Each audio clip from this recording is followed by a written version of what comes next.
Hey everybody, welcome to another episode of This Week in Real Estate, hosted by yours truly, Bearded Man of Real Estate. We are broadcasting live everywhere. We are now on, let me hit this button and hit this button to say we're also now broadcasting on Instagram. So we're live on Instagram, YouTube, Facebook, LinkedIn. What else is out there that we're on? I know we're not really broadcasting on X anymore because we aren't getting anything really. But we're also on Clubhouse. Have a bunch of people up in the Clubhouse already, ready to chat about what's happening today. So I'm super excited you guys are here. I'm getting some reverb from somewhere. Where's that reverb coming from? I'll find out. But I love that you guys are here. And thank you so much for supporting the show. Because of your support of the show, we are actually a member of the YouTube Partner Program. So you guys can jump over to YouTube and comment. And you can give a tip to be sure your comments displayed. But I mean, I display all the comments. If you comment on Instagram, which I see you guys joining over there. What's up? I can just shout out your username and tell people that you're commenting. And if you're on Facebook, you can also comment. I can display the comment on Facebook and LinkedIn too. So thank you guys for joining us. This is episode 273 of This Week in Real Estate, broadcast live Wednesday, May 8th, 2024. Home buyers stretch and are agents getting flexible? So thank you guys for tuning in today. It is kind of weird coming back from a week of vacation and coming right into the show, because I had to remember what buttons to push. And if you're watching the live version, you know that that I was muted right at the start there. So thank you guys for putting up with that. We are going to get right into it today. We have a lot of news to cover. Redfin is up first. Redfin becomes the 10th organization to settle a commission lawsuit with $9.25 million agreement. This news was released last week while I was on vacay, so I'm going to be sure to cover it. They're maybe the latest and the last one of the big named brokerages to settle. So far, the is Anywhere has $83.5 million settlement, Remax $55 million, Keller Williams $70 million, National Association of Realtors $418 million, Compass 57.5, Real Brokerage 9.25, Realty One Group International is not disclosed. Douglas Edelman up to 17.5. Home Service is $250 million, and then Redfin at $9.25 million. I would be curious to see what, like as a percentage of transactions, who got the best deal. What real estate brokerage, as a percentage of transactions, got the best deal, or cost like a settlement per transaction, or per agent. Like how many agents did they have and how much was the settlement per agent? Because I think with Real Brokerage at the time, it was like something like 500 and something bucks per agent. It's not terrible, you could say, given the liability and everything. But remember, the panel of judges said that this may not insulate brokerages from future lawsuits, which we now also know. So we'll see what the shakedown is. The other, I guess this is the other big news story that came out, was when these changes were going to be put into place. So I got an email from NAR that covered this, but Broke Agent Media again is on this. NAR practice changes set to go into effect August 17th, 2024. So we know the settlement is supposed to be settled in July, but the changes won't go into practice until August 17th, 2024. I think MLSs can opt to make some of those changes earlier, but this is where they are right now. MLS opted into the settlement, have until September 16th, 2024 to implement. Though NAR's accelerated rule change process allows an MLS 3 months to adapt. Realtor MLSs are expected to implement the policy changes by August 17th. So here are the practice changes reviewed and adopted. And this, I guess, is still kind of asterisk if the settlement actually is accepted, right? So if the settlement is accepted, they will eliminate and prohibit any requirement of offers of compensation in the MLS between listing brokers, sellers, and buyer brokers or buyer representatives. Retain and define cooperation for MLS participation. Eliminate and prohibit MLS participants, subscribers, and sellers from making any offers of compensation in the require the MLS to eliminate all broker compensation fields and compensation information. Require the MLS not to create, facilitate, or support any non-MLS mechanism. Like a lot of people have been saying, like, oh, showing time. But if you have showing time right now built into your MLS, then you could say, well, this is cooperating with showing time because everyone's putting their commissions in showing time. So I don't think that that's going to work. Some people have also said, well, just put it in the showing instructions in the MLS. You cannot do that. You cannot have it anywhere in the MLS. It also says prohibit the use of MLS data or data fields that are directly or indirectly established or maintain a platform of compensation, multiple brokers. The reinforce that MLS participants and subscribers must not, and MLS must not enable the ability to filter out and restrict MLS listings that are communicated to consumers or client based on the existence or level of compensation. Require compensation disclosures to sellers and prospective sellers, and require MLS participants working with a buyer to enter into a written agreement with the buyer prior to touring the property. A written agreement. Somewhat vague. Following their review by the MLS Emerging Issues and Technology Advisory Board, the above changes were adopted by NAR leadership team. So those are the changes that are going to be coming your way. And we'll get a little more into this agreement soon. For some, these are going to changes. For other states that have already had buyer broker representation agreements in place, it doesn't seem like it's going to be a gigantic change. But the biggest thing will be not knowing what the compensation offered is, which could be a little hairy for some, especially if a buyer's coming out of pocket to pay their agent. Agent's going to have to ask every time how much compensation is being offered by the seller. So we'll see what happens. Another big settlement, which was in that last article as well, was that Warren Buffett backs the real estate agents despite a $250 million settlement. So the first news story that was released, I was on vacay, was the $250 million settlement. The second story was that they still love real estate agents over there. So Buffett acknowledged the passing of the longtime partner. Oh, wait, where's the fielding questions from shareholders? Buffett addressed several key topics, including Berkshire's rationale behind selling stock, the company's loss, concerns about the potential misuse of artificial intelligence, and Jerome Powell's efforts in managing the economy. Where was it? Mr. Buffett, Home Services of America recently settled our class action lawsuit regarding commission for the $250 million last week. The announced $100 million more than Keller Williams, $166.5 million more than anywhere. What are your thoughts on buying and selling a home in light of this settlement? He says, and maybe ask the note to Greg, would you consider a Berkshire agent when buying your next home? Before turning the mic over to Abel, Buffett's planned successor, Buffett joked, I don't buy them that often. Some people may have noticed, but I certainly would consider it. But I'd say the probability of that happening is low. So this is what Abel said. This is the up-and-comer for Buffett. I think there's a few questions in there. One, there's no question the industry will go through some transitions because of the settlement. Ours and every major player in the industry settled. The National Association of Realtors settled. So effectively, everyone was swept up.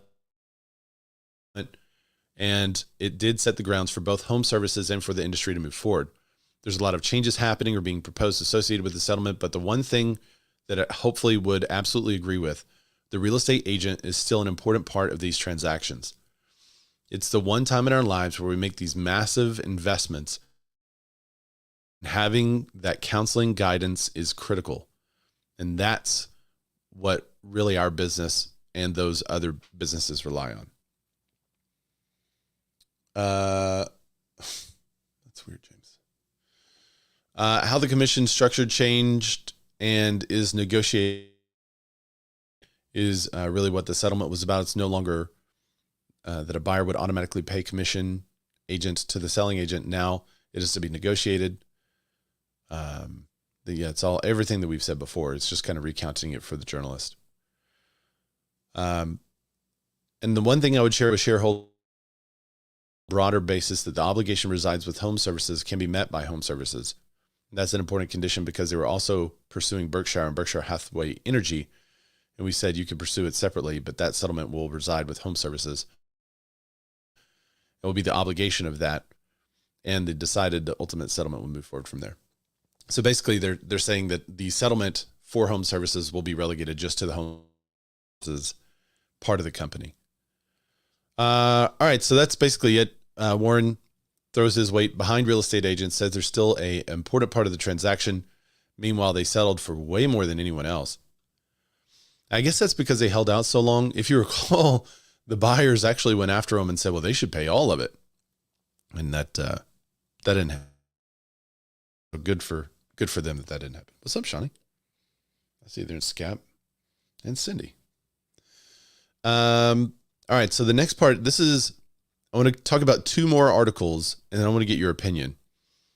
We're going to talk about the surprise injunction that the buyers in one lawsuit are throwing up there. And then Zillow has a non-exclusive touring agreement. And I want to get into the details of what this non-exclusive touring agreement says. We'll look at the actual agreement and we'll talk about if it's even legal given the terms of the settlement. All right. First, surprise injunction to halt the settlements. So everything we've been talking about so far is only if this settlement is agreed to. If the settlement's not agreed to, then everything, all the work that has been done so far goes out the window. The lawsuit goes through, or there's another attempt to settle. This is on Inman. Buyers seek surprise injunction to halt commission suit settlements. The plaintiffs in the suit known as Batten 1 have filed for a temporary restraining order preventing the final approval of Keller Williams, Anywhere, and Remax settlements. Homebuyer plaintiffs are seeking a court for a preliminary injunction to stop the final approval of the nationwide settlements to resolve antitrust claims against the major real estate franchisors Anywhere, Keller Williams, and Remax. The plaintiffs in the case known as Batten 1, formerly Leader, filed a motion on Wednesday for a temporary restraining order in the injunction, arguing that the franchisors, quote, did not reveal their intent to release homebuyer claims until Friday and didn't reveal they planned to specifically prevent Batten 1 plaintiffs from pursuing their claims until yesterday. Until now, the proposed settlements were widely understood to resolve claims brought by sellers in their major commission-related lawsuits, so Sitzer, Burnett, Morrell, as well as similar home seller lawsuits. The deals have received preliminary approval, and a hearing for their final approval was currently scheduled for tomorrow, May 9th, in the U.S. District Court of Western District of Missouri, Western Division. Really? Western District of Missouri, Western Division? Ashley, y'all have to come up with shorter names for your court. The actual name is U.S. District Court for the Western District Court of Missouri, Western Division. I just see that like scrawled across a building somewhere. That's hysterical. All right, given the proximity of the hearing, a temporary restraining order is, quote, urgently needed. Attorneys for the Batten 1 plaintiffs wrote in the motion filing seeks to prevent the defendants from seeking entry of the proposed order granting final approval of the deals. So if that happens, that will put a halt to everything.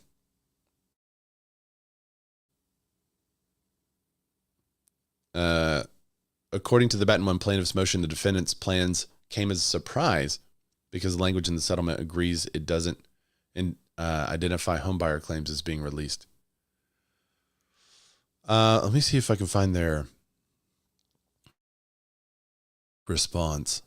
No. The court should approve the settlements only if the settling parties expressly carve out claims asserted by Batten.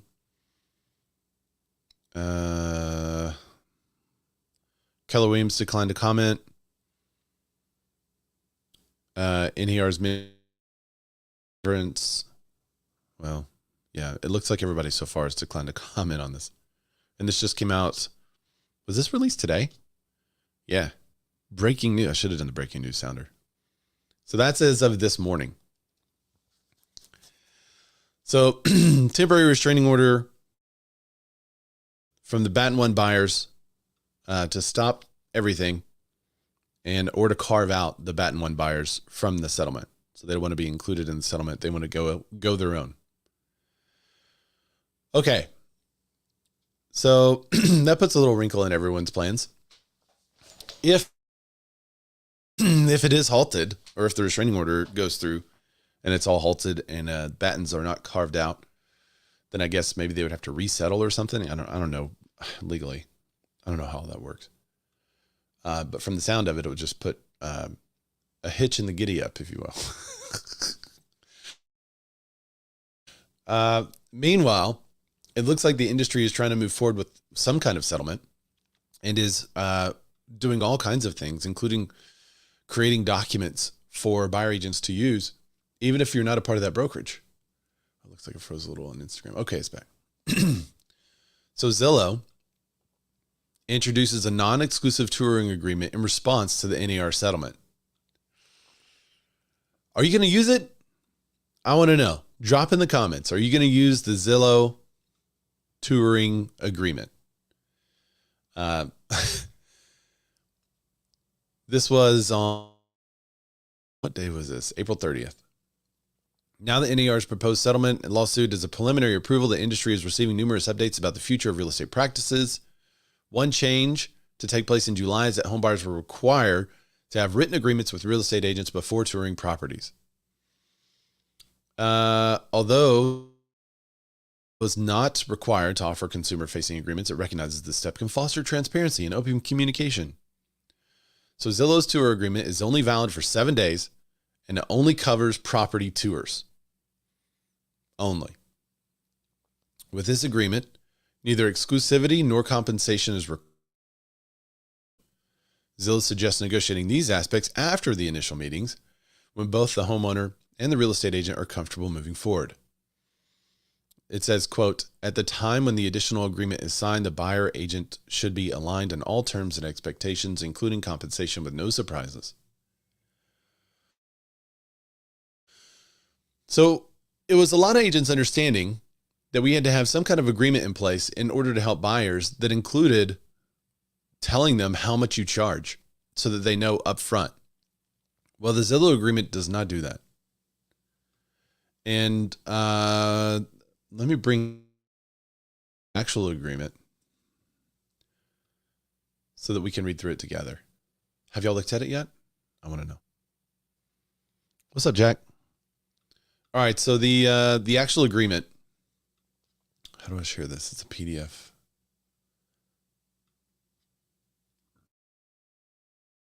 All right, Zillow touring agreement. See that yet? Yeah. Well, it's kind of small. Let me see if I can make it bigger. Nope. Can we have some music when you read the transparency stuff? I should maybe some background music. Here's some music. Well, that's not really that. Man, I'm so scared to play music on YouTube because there was music that I paid for and was licensed to use, and I got a copyright strike and I had to fight it. So it's so stupid. All right, here's one. I've paid for this one too. Is that a good one? I think it's a good song. All right, I'll play this until I can bring this up. Let me see if I can actually. Oh, here's the zoom button. Well, it's not letting me zoom anymore. This is a one-page agreement. I'm disappointed. Cannot. Man, it's not really. I can't zoom in anymore. It's like, why is that not working? Welcome back from vacation where I can't figure out how to zoom. It's the pinch zoom is also not working. All right. If it's smaller, it's actually making it bigger on screen. Go figure. So now it's really small for me, larger on the display for you. Okay. So let's read through it together. It's got the names and location. And it says purpose of the agreement. The sole purpose of the agreement is for broker to consult with buyer regarding specific properties. Number two, assist in locating and touring properties. These activities collectively constitute the, quote, touring services. B, in connection with providing the touring services, broker shall adhere to any non-waivable duties required under the application of state law for real estate brokers working in a non-agency capacity. Working with a consumer in a non-agency capacity. And C, the buyer and broker agree that they are not entering into an agency relationship and the buyer is not a client. So we have a disclosure pamphlet in our state that says, hey, just so you know, I don't represent you yet and I'm not your real estate agent. And we have to use that. There's someone honking on my street. We have to use that agreement until they sign an exclusive agreement with us. That's what that reminds me of, because it says, I'm not your agent. This is what that's saying here. And let's see, buyer acknowledgement. Buyer represents that buyer has not signed an exclusive buyer brokerage agreement for location currently enforced with another broker. So if they've signed an exclusive agreement, then this would not be valid for them to sign here. The duration of the agreement shall be for 7 days, and it's got the times you put in and dates. No fee for touring services. Buyer shall not owe or pay broker any fee for touring services. If broker is going to provide buyer with brokerage services beyond the touring services that are defined above, buyer and broker will enter into a separate agreement, such as an additional brokerage service. The fee for commission parties, the parties agree to for those services are not set by law and fully negotiable. That's like a negotiating disclosure there. Equal opportunity. They're not going to discriminate. And then it's got a place for everyone to sign. All right. Upon reading, is it legal given the new rules?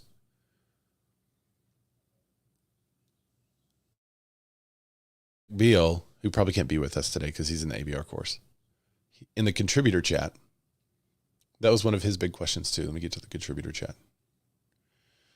Rick said, Zillow self-preservation to keep selling buyer leads.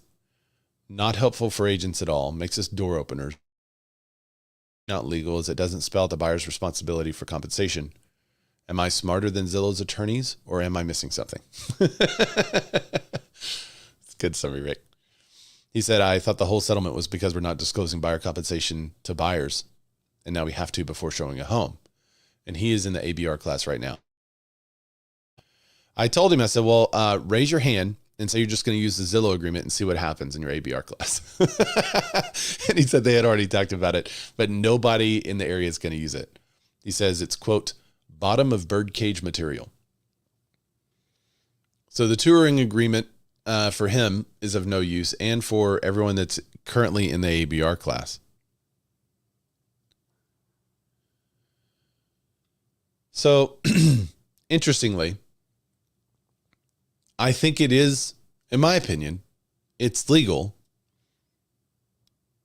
because it is defining the services as only a touring agreement and is saying it's not a representation agreement and that the real estate agent does not represent that buyer. And because there's no representation at that time, there would be no requirement to disclose the cost of representation because they're not entering into an agreement representation.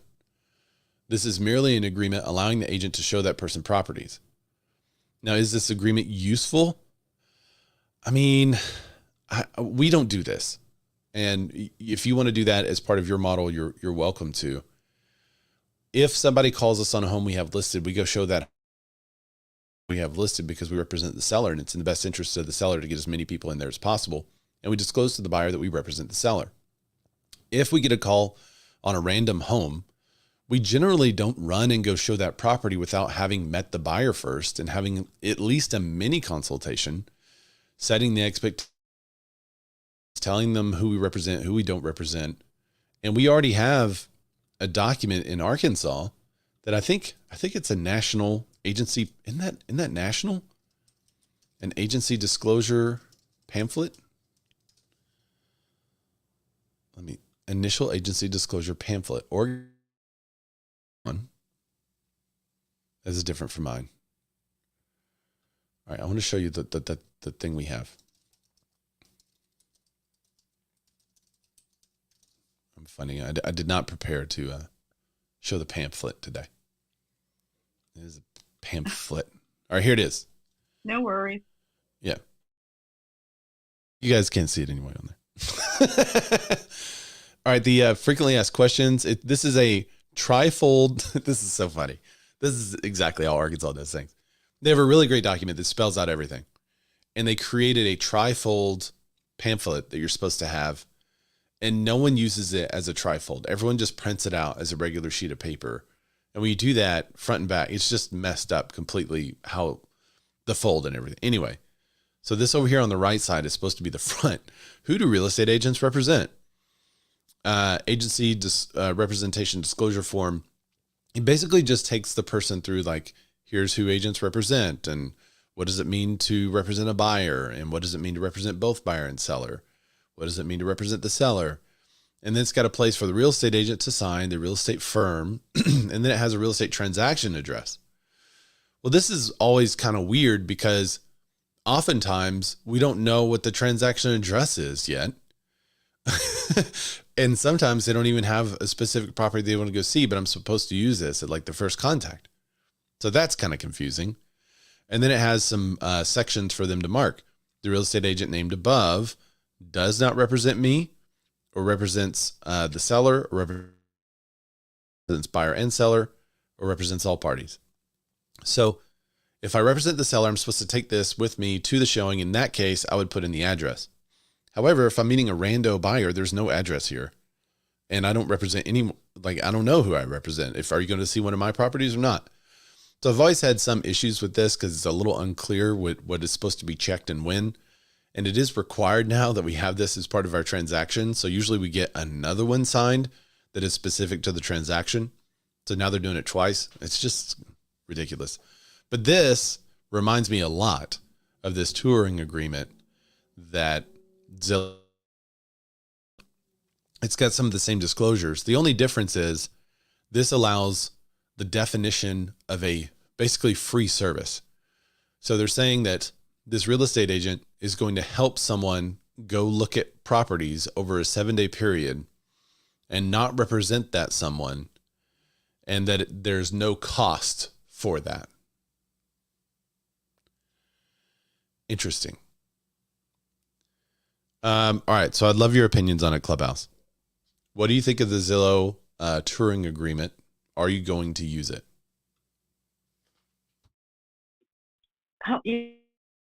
What, Ray? Can you hear me? Yeah. What's up, Shawnee? Hey. So I think it's interesting. At first, like most people, I was very surprised, and I thought it is very one-sided. I know why they want it, but a lot of times, I don't know if we had something similar that was for, let's say, 3 days, because oftentimes, sometimes, for instance, if somebody calls me, if it was just, a property that was in my area, I don't make people sign the agreement right away anyway. I usually give them a couple of days because, we may not be a good match for each other. So I don't know if it was like a 3-day, that's like a weekend. If, and like I said, without wasting my time with, meeting with them and give them the basics of how I work. I don't know. I don't want it to come from Zillow, but I don't know if we need something. I don't know if it's a completely bad idea. Yeah, I just think maybe the time period should be different. It should be reworked, because I'm a believer in from the moment you meet somebody, I don't think you should be tied to them right away.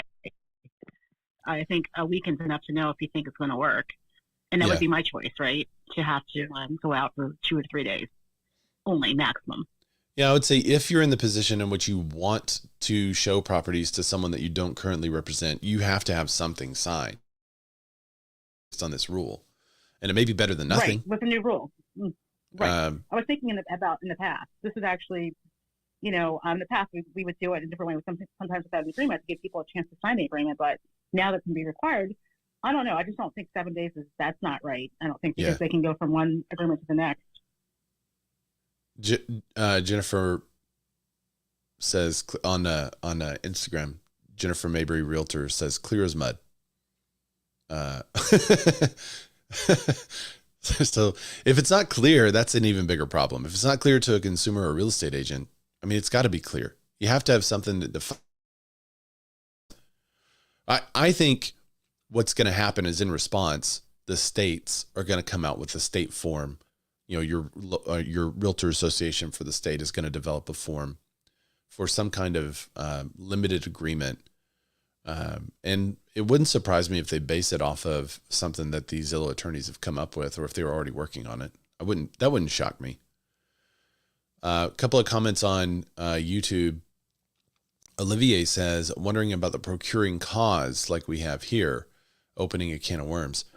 Yeah, that is interesting when you're quote unquote the procuring cause because you helped show a home.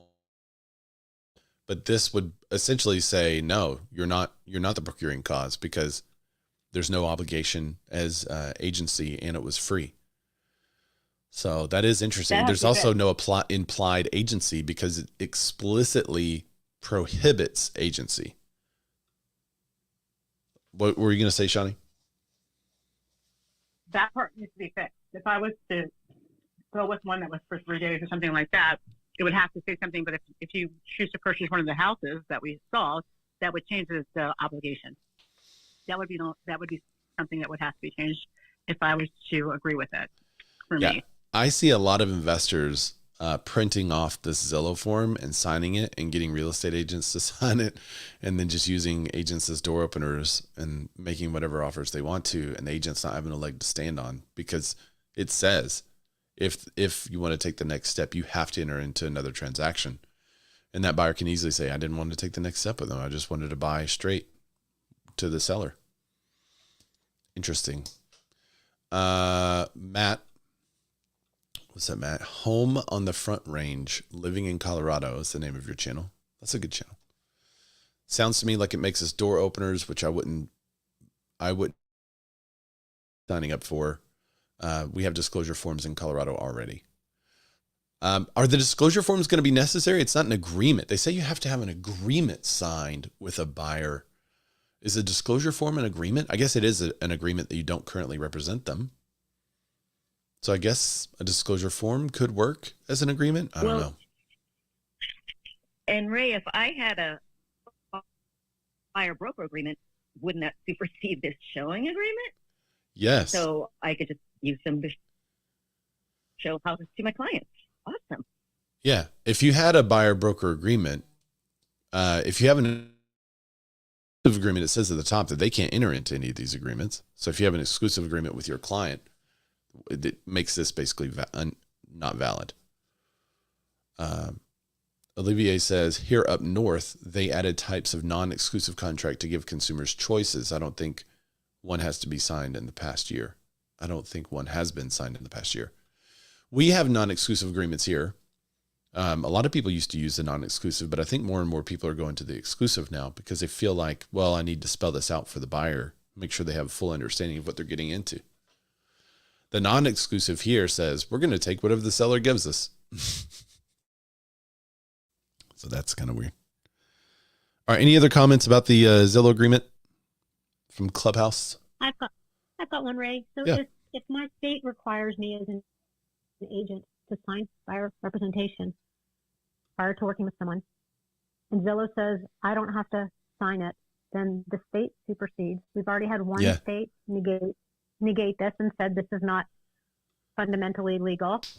And if my brokerage then says, P.S., you need to have this signed before you go, insurance, like all of the things, then Zillow doesn't have a leg to stand on because there are other requirements that supersede. So it doesn't make sense. I think it's a great headline, and I don't know how any of it's going to get enforced, but you can't have both. If Zillow is working with agents and agents require buyer representation, then how can they show property without buyer representation? Like, I'm just lost. Yeah, I think so. The jaded part of me says that there's a very good chance that they put out this agreement to say, hey, we're still putting consumers first. We want consumers to have choice. And those big, meanie real estate agents that are trying to make you sign an exclusive agreement, you don't have to do that because we have this other agreement.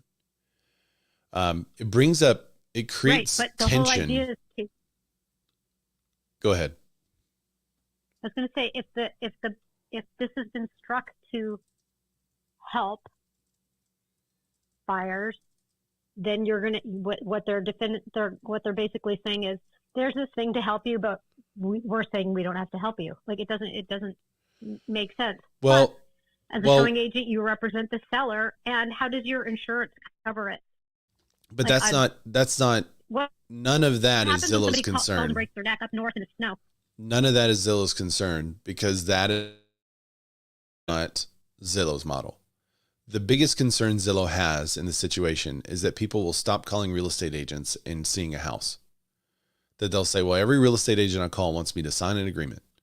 And they're trying to say, no, this agreement's just a touring agreement. There's no obligation. You can still call an agent and they'll be a door opener for you. It kind of spits in the face of what they've always said, like, oh, well, no, we're not promoting agents as door openers. And yet now they have a door opener agreement. So I think it's going to be tough for them to win with real estate agents with this agreement, but it's going to be easy for them to win with the non-committal consumer who's been looking for real estate agents just to open doors and still wants to look at real estate agents to open doors. So I think that's why it exists. One more thing, Ray. Yeah. I think we can all agree that Zillow should never be the person to produce any kind of form that would be to this effect. It would be, like you said, the boards or each individual state to follow the state laws and to protect the agent and the consumer, so the agent would be protected for that property. I mean, it's crazy to think you could do the touring agreement, but if you saw a property you like, you could choose, say, no, I saw the house with you, but no, I don't want it 7 days or over. I want to go to the listing agent or another agent. That's easy. So I think we all can agree that Zillow should not be the person to bring forth a form like this, and we know why they're doing it. Well, I don't use any forms created by competing brokers. So why would I start now? Zillow's a competing broker in every state they operate. Now they're a broker. So I wouldn't use competing forms then. I'm not going to now. Do they have a model for something that's maybe like a very temporary agreement that satisfies the NAR lawsuit and allows an agent to show a house without having something in place? Yeah, maybe. Would I let my use something like this? Probably not. I'm going to instruct my team to go and have the buyer consultation and have the meeting and win the representation. And then when we do that, we're going to show them everything and take care of them. But we're just not going to offer a lower level of service at this point. All right, so let's talk about the economy a bit. Good discussion, everybody. Drop in the comments if you don't think we covered your point there. Drop in the comments. Let me know what you think. All right, home prices stagnate in Florida and Texas as supply soars. So there's something really interesting right now happening in the housing market. If you haven't run numbers in your local market, go run numbers in your local market because it is very different than from the beginning of the year. And it's very different from what it was at the beginning of last year. Very, very different. So run some numbers and see what's happening. This report is from Redfin. It says the number of homes for sale in Cape Coral, Florida and North Point, Florida surged roughly 50% from a year earlier in March. Anywhere else in the country, in McAllen, Texas jumped 25%. Housing supply is soaring. Both states have been building a lot of homes, which is limiting home price growth. Buyer demand is also lackluster because many people are priced out. And in Florida, an insurance crisis is throwing a wrench into the deals. Nationwide, new listings slow March as mortgage rates remained elevated. The Fed recently warned that rates are likely to stay higher longer than expected.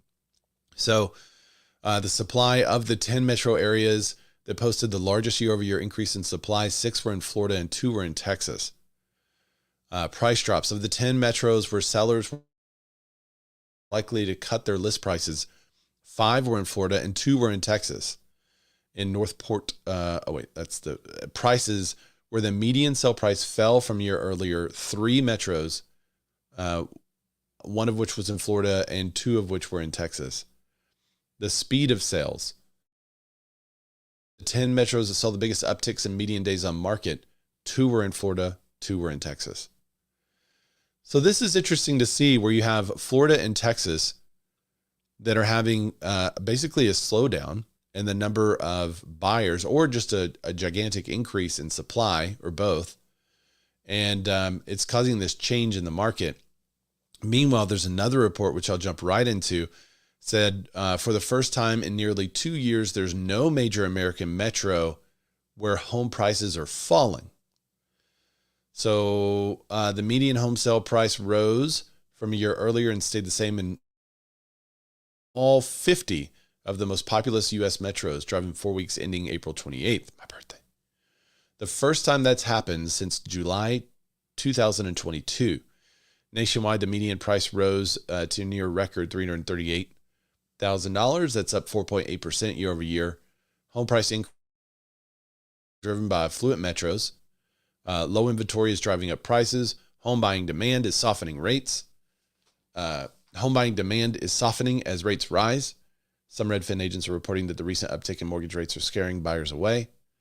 All right, so what are you guys feeling? Are you seeing this? Are you seeing this big change in the ebb and flow of real estate? For some reason in my head, it's kind of hard to comprehend, where you have an increase in supply in areas like Texas and Florida, and yet home price growth is still staying high. Even when you see a price drop, it doesn't necessarily mean that home prices are dropping. It means that the list price is dropping, but what they're actually selling for is still above what they sold for last year, if this data is correct. So what are y'all seeing? Are you seeing an increase in inventory in your market? Because I am. Are you seeing an increase in the days on market? So I ran 2 reports for days on market in 2 major, I call them major cities, the two popular cities that people like to buy homes in our area. And in both, they've increased drastically, almost double on the days on market compared to what it was last year. We are seeing a huge increase in the days on market, but I still contend, and I was talking with a builder about this yesterday, it's not like a ton of people have finally bought their home and that buyer demand is satisfied. It seems like it's buyers that are still waiting on this rate reduction into the 6s and 5%, and they're not seeing that, so they're not moving. And because they're not moving, now is a very popular time for people to list their home. So you see an increase in supply without the buyers jumping into the market. Now, a lot of sellers are still feeling like maybe they could score that aspirational sales price. They're not going to get it. There's no way. Already hard to get last year. There's no way they're getting it this year in most metros, but it's not like they're losing value. It's just that aspirational sales price isn't going to be easily attained for them. Homes with like interesting quirks or something that's a little odd about them are taking longer to sell for sure. And that was during the pandy. And I talked about this on the show. I said, hey guys, now is the time to list your home if you have something weird about it and you realize that after you bought. You wanted to get rid of that house during that time period because it was such a crazy time. People were buying basically anything. Now it's a lot more difficult to sell that home with that weird quirk. So we're noticing longer days on market. We're noticing an increase in supply, but I think that is all because there are fewer buyers in the market, not because actual supply is drastically increasing. There's just fewer buyers willing to purchase a house at 7%. Meanwhile, you still have people that have to move. So is that what you guys are seeing in your market? I would love some feedback, especially Scap. I know you're seeing home prices. Are you seeing a decrease? What's up, Jen? I saw you on mute. Go ahead. So we're back up to multiple offers, $50,000, $100,000 over asking in the really prime neighborhoods or the really prime houses. But then the other ones are sitting, 10 days, 14 days. But the other thing we're seeing, there's a lot of sleeper houses out there that just, there's no rhyme or reason why they're sitting. So I'm taking buyers to houses that 2 years ago they would have never been able to get. And for some reason, they're just sitting and buyers are getting great deals. So I'm not really sure what any of that means. but it's a good time for buyers in Portland, at least.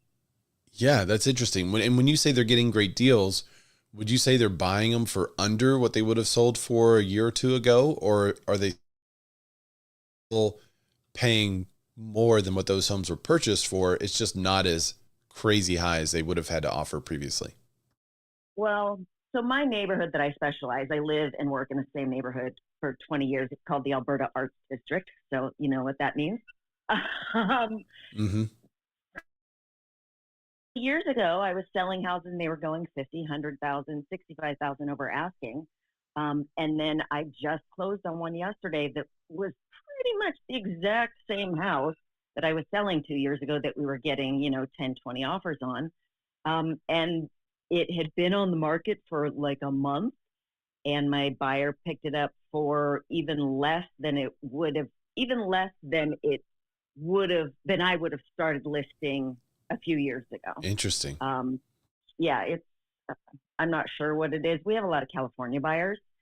So, well, the reports may come out that that's kind of what happens.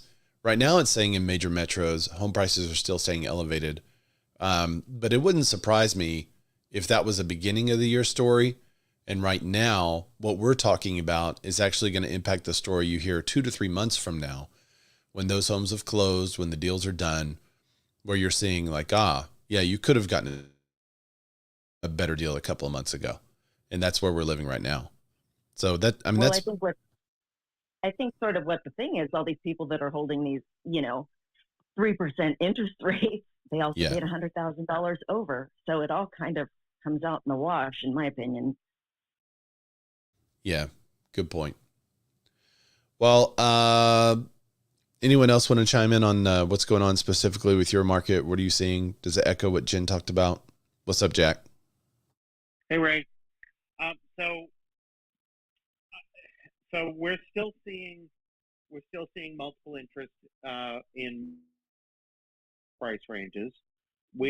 That activity is definitely lower in volume on number of offers and number of buyers, and I'm still fortunate to be getting great activity on my new listings because I am continuing to price lower than perceived value when we go on the market, and leveraging any little inch that you can get out of the market it is super important right now, because I'm finding if you go just a little bit over, then we're starting to see the first evidence of days on the market accumulating now, and so what used to be back in the old days, what used to stale was 30 to 60 days on the market.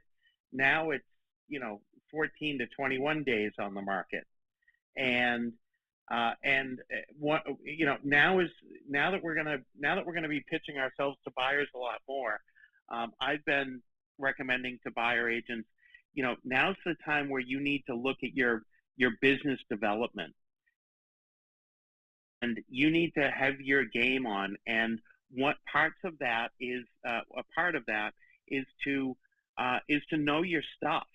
And one of the easiest stats that I'm able to come up with and throw out to people is that inventory right now in Massachusetts is the highest that it's been in 4 years at this time. Now that's a pretty big stat. And so, with buyers, you're saying, hey, there's more opportunities out there. With sellers, you're saying, hey, you know what?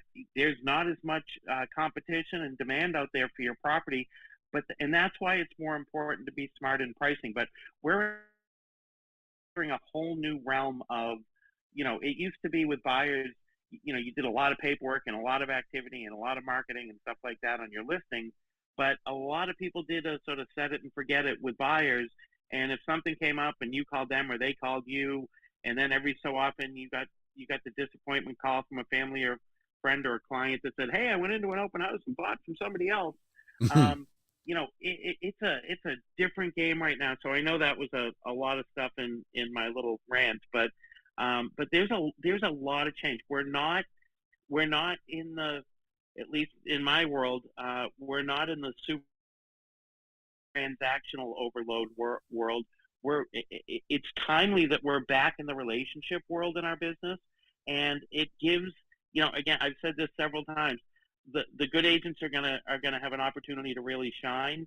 And if you're not going to put the time in and think you can just coast along and grab a buyer here or there, you're going to miss out, because that buyer is going to be signed up with a good agent that has something to offer. Yeah, for more than 7 days. Yeah. Right. So yeah, that's a good point. It's basically you're saying it's more of a skills-based economy now, which I like that. I don't mind that at all. But I think we're also seeing, you made the comment, now's a great time, I'm going to rephrase it. Now's a great time for buyers because of all the inventory that's left. However, buyers are looking at all this inventory and saying, well, it may be a great time, but I can't buy any of it. So there's this report that also came out from Redfin, and this is kind of where the thumbnail came from. Housing market update: buying a home costs more than ever, with prices hitting an all-time high and mortgage rates rising. This is the biggest complaint about buyers. This is why they're letting the inventory grow and get out of hand, and they're still not jumping, even if they see a property they like. So I'll show you the thumbnail. It says home buyers get stretched and agents get flexible. So it's talking about the agent models maybe changing a little bit, which we've already talked about, but home buyers are definitely stretching, and I have my arm behind my head. Which early commenters on the show, Olivier said should have been the picture of a gymnast or Ray wearing a tutu in the thumbnail, which Matt seconded. So I don't think so. But anyway, home buyers are stretching to afford anything in this market. So prices are soaring despite the fact that there's more inventory than last year. New listings are up 10% year over year, and growth in listings may be losing momentum as stubbornly high rates solidify the lock-in effect. Prices are being buoyed by the fact that inventory remains low despite the recent improvement. Demand is holding up fairly well in the face of 7% plus rates. But that's not, maybe, but we're really not seeing that. Chin Zhao, the Redfin economic research lead, says, my advice to sellers is to price your home fairly. This is exactly what you're talking about, Jack. Even though sellers are getting top dollar at the moment, they should price competitively to attract buyers from the start to avoid having a drop in their price as stubbornly high mortgage rates eat buyers' buying budgets. My advice for serious buyers, she says, who can afford today's cost, is to shop for your dream home and accept that this year is probably not the time to find a dream deal. Price growth may cool significantly in the coming months if mortgage rates stay high or if rates fall slightly, but overall, housing costs are likely to remain elevated for the foreseeable future. So I'm actually going to copy that and use it in a quote. So this is exactly what you're talking about, Rick. Increase in rates, increase in inventory. However, home prices are remaining stable, and your advice matches what the Redfin economic research lead said. Price fairly. Was there a time where people were just throwing homes up on the market at whatever prices? Yeah, absolutely. Was that a great strategy? Nah, not really. What we saw when that was happening, those aspirational sales prices, that was kind of the max. But if you would price it competitively, a lot of times it would run up above what those aspirational sell prices were getting. And they were doing it with evidence of multiple offers, which always helps through appraisal. But this came out today. Weekly mortgage refinance demand rose 5% after a slight dip in mortgage rates. The average contract interest rate for a 30-year fixed mortgage with conforming loan balance of $766,000 decreased 7.18% from 7.29%. So we're so close to the sixes. Refinance demand increased 5%, although it was still 6% lower. Applications to purchase a mortgage rose 2% for the week, but were 17% lower than a year earlier, the same week year earlier. So we're still not matching what we were on demand, which was elevated last year. But it wasn't wasn't anything compared to what the pandy economy was like. So then this story comes out. Low-income Americans have lost the home buying progress they made during the pandemic. There's a great chart on here. Well, I say great chart. It's a sad chart. Low-income mortgage borrowers lose pandemic progress. The share of new mortgages issued to each income group by year. The high-income group is above 40%. The moderate income group is above maybe 28%. Low-income group is around 20%. And the very low-income group is less than 10%. But the numbers, I mean, you could see where the lowest income groups have dropped. The highest income groups have gone up. But it's not drastic. What are the actual percentages? The small bit of progress that Americans earning very low incomes made on taking out mortgages at the start of the pandy has also been erased. Just under 6% of new mortgages issued went to very low income Americans. That's down 1.7%. It was down 1.7%. I mean, very low income Americans now make up a smaller percentage of the mortgage borrowers than they did in 2018. 7.1%. Yeah, but it's still kind of hovering. I mean, given the increase in home prices, this is not surprising information. And given the increase in rates. So it's kind of a bit of a non-news story, but I wanted to cover it because it's out there. Everyone's talking about it, talking about that being a reason why we need to adjust to affordability. But on the other side of it, if they can jump into the market, if they can jump into real estate, then we've always known that real estate has been a great way to build wealth. As a matter of fact, Broke Agent Media reports 446% increase of millionaire homeowners in 5 years. So a new report by Point Two shows that the number of millionaire homeowners in the U.S. more than quadrupled in 5 years. And for once, Gen X is at the top of the generational totem pole.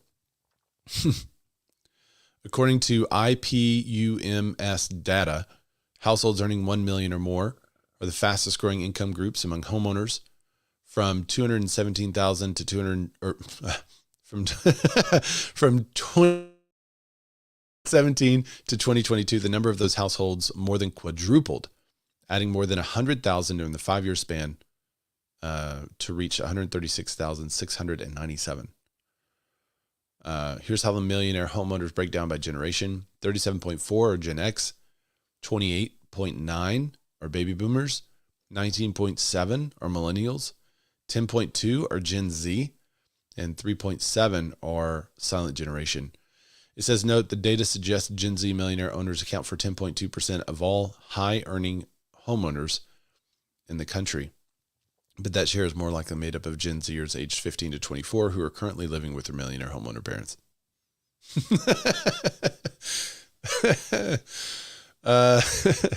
Today's typical millionaire homeowner is 50 years old with a prestigious career, CEO, judge, lawyer, physician, and lives in an expensive metro like San Francisco, New York, or LA, and owns a $1.8 million 5-bedroom home with a 3-car garage. Or lives with their mom. That's a funny note. This is really interesting. We know that the economy has been doing not great, but at the same time, what's going on with the Fed and the reason why they didn't lower rates or make any adjustment to rates is because the economy is booming. And as a matter of fact, a lot of people are believing that the Fed is going to say towards the end of the year, hey, we're not going to lower rates like we thought we would because the economy is doing better than we thought.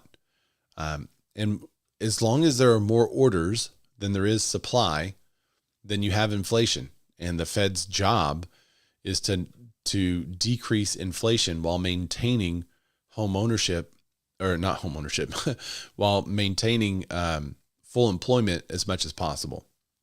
And we haven't seen a gigantic decline in employment, and we haven't seen any slowing down of inflation. So I don't see that the Fed is going to drop rates anytime soon. And many are predicting that he may not even drop rates this year. So if that happens, rates remain elevated. Could it send us into a recession? That's also what some people are saying. If it does send us into a recession, what's going to happen with home prices? That's a lot of big ifs there. But I would say if it sends us into a recession, home prices are still going to go up. I think you're going to see an increase in the number of price decreases on the market, but the values at which they sell for are still going to be higher than what they sold for last year. Rick A. Gonzalez on Instagram says, Lauren Sheen said last week that the best we could hope for in the foreseeable future would be 6%. I would concur with that. In the sixes. It wouldn't surprise me if maybe this summer it got into the high sixes. But I don't think end of the year we're going to see anything in the fives. So we'll see what the buyers do. If they have a temperament that gets used to this kind of thing and is used to the rates and is used to, I guess, the prices they're going to have to pay, then we still could see an increase in the number of buyers that are buying homes. But right now, everybody's taking a step back. So drop in the comments and tell me what's happening in your market. I want to know, because we can really give some consumers and other agents around the country an insight into the reports that are going to come out 2 or 3 months from now. That when those reports come out, we can say, see, that's what we were talking about 2 to 3 months ago, just like what Jen offered. And I think we're going to see a pretty big shift in the market. So if you own a brokerage, it's time for you to start to do the what did they call it last year? Pivot, maybe 2 years ago. The shift now. Maybe you could call it shift this year. Yeah, it's time to put that out there for all you people. All right, guys, thanks for joining us this week. I appreciate the birthday wishes and everything while I was on vacation last week. It was fun. And I'm looking forward to next week. I'm looking forward to getting back in it. I also want to know, who do you guys want to have on as a guest on the show? I'm looking for a couple of guests to join me over the next couple of weeks or next couple of months. And I want to bring somebody that you guys love or hate. Sharon. I love Sharon. So I'm willing to have somebody that also doesn't agree with us. I think that could be a fun discussion. So let me know if you got any ideas. Love to hear your thoughts. But thank you guys for joining me. Always do all the YouTube-y things. Follow, subscribe, hit the bell. And go catch me on Instagram, Ray Zorback. That's RayZorback. And I will see you guys next week. Bye, everybody. How about Susie Orman? Yeah, Susie Orman. What's the name of the song? How about the NER